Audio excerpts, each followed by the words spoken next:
Kita akan bahas kemudian apakah ledakan yang terjadi di SMA Negeri 72 ini merupakan aksi terorisme.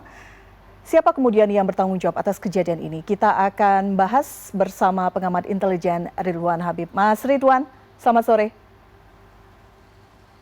Selamat sore, Vira. Baik, Selamat sore. baik. Mas Ridwan, ini kemudian sudah mulai mengerucut, ada dugaan kuat pelaku adalah siswa dari SMA Negeri 72. Informasi awal yang Anda miliki seperti apa?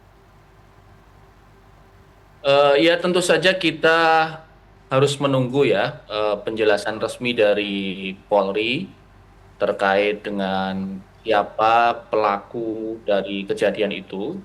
Tetapi dalam beberapa jam terakhir, dalam pengumpulan informasi selama sekitar 4 jam terakhir, memang mengarah ada keterlibatan pihak di internal ya, pihak di internal eh, tempat kejadian perkara.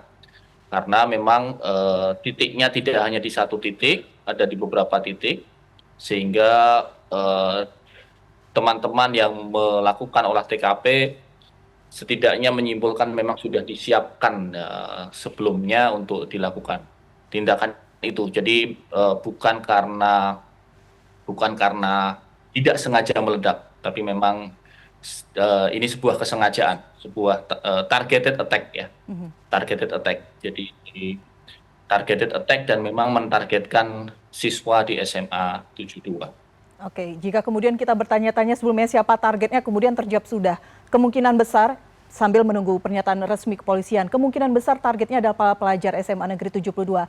Tapi berbicara mengenai pola yang terjadi, Mas, apakah ini kemudian aksi yang dilakukan seorang diri, kemungkinan melibatkan pihak lain, atau seperti apa? Ini satu major blowing, Vira, dalam teori counterterrorism. Kami teman-teman yang meneliti teror sejak tahun 2002, bom Bali 1 ya. Kami meneliti teror sejak mungkin sekitar 23 tahun. Barangkali ini satu hal yang sangat baru bagi kita ketika kejadian terjadi di dalam kompleks sekolah, kemudian ada korban dan dugaan kuat ya. Sekali lagi saya tidak berani mengumumkan karena ini adalah otoritas Polri. Dugaan kuat ada pihak di internal tempat kejadian perkara yang terlibat di situ. Jadi ini satu hal yang harus saya kira jadi evaluasi bersama, termasuk tentang misalnya tentang pengawasan media sosial, karena eh, pelaku diduga kuat ini bukan bagian dari jaringan teror klasik yang selama ini kita dalami. Nah, itu artinya ini kemungkinan lone wolf dan dia melakukan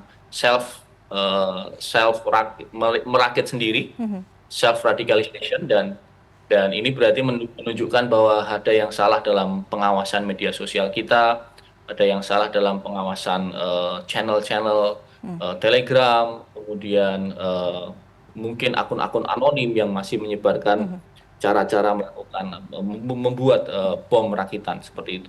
Baik, menarik ya. Ini sesuatu yang baru, belum ada pernah di kajian Anda sebelumnya gitu bersama dengan teman-teman yang lain. Kemungkinan ini juga adalah lone wolf, pelaku adalah tunggal, tidak masuk dalam jaring-jaring yang selama ini mungkin menebarkan teror.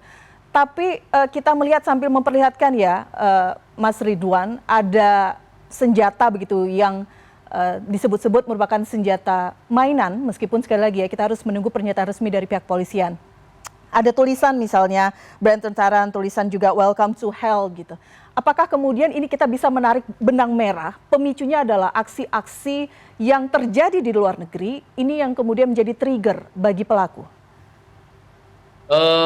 Pelaku yang meramu berbagai macam tokoh-tokoh teror ini, kalau dalam teori kontraterorisme, Mbak Vira, disebut dengan teori salad bar teori. Salad seperti kita makan salad itu ada buncis, ada tomat, ada seledri. Jadi salad bar teori ini adalah sebuah teori yang menyebutkan bahwa pelaku teror mengalami gangguan mental, mengalami gangguan psikologis, sehingga dia menduplikasi, meramu dari berbagai macam teror-teror yang sudah ada. Itu satu penelitian terbaru yang disebut dengan The Salad Theory. Teman-teman yang studi kontraterorisme tentu sangat familiar dengan teori ini, dan kami meyakini 98% kejadian di SMA Negeri 72 ini adalah salah bar teori. Jadi dia bukan karena ideologi tertentu, ya, bukan karena satu ideologi tertentu yang kemudian misalnya dalam kasus-kasus sebelumnya kan kita tahu ya, ada penyerangan di polisi, di kantor polisi, itu ada karakter ideologi tertentu di situ. Tapi kalau yang ini adalah salah bar teori. Jadi ada orang pelaku mengalami gangguan mental, psikologis, dan dia kemudian meramu semua materi-materi yang pernah dia baca, ada yang pernah dia lihat, ada penembakan di Christchurch di New Zealand, Brenton Tarrant, kemudian ada mafia Italia, penembakan di Italia, dan teror-teror yang lain di Kanada dan seterusnya. Gitu. Jadi bisa dikatakan ini hanya bentuk gangguan mental saja secara emosi, tapi tidak terpapar oleh ajaran-ajaran radikalisme seperti itu ya Mas ya. Tapi kan ini ada kekhawatiran, karena pada prinsipnya menimbulkan kekhawatiran tidak hanya di sekolah tersebut, tapi kita tahu saat ini kondisinya di lapangan juga bertanya-tanya mengapa kemudian keadaan ini terjadi. Anda melihat apa yang salah? Apakah pengawasan dari sisi sosial media atau apa yang kemudian harus dilengkapi, Mas, sehingga aksi serupa ini bisa dicegah? Ya, ini alarm tanda bahaya ya, Vira, terutama Gen Z di Indonesia, bahkan mungkin Gen Alpha, Gen Z, Gen Alpha, itu yang memang hari ini mereka benar-benar sangat melek informasi ya.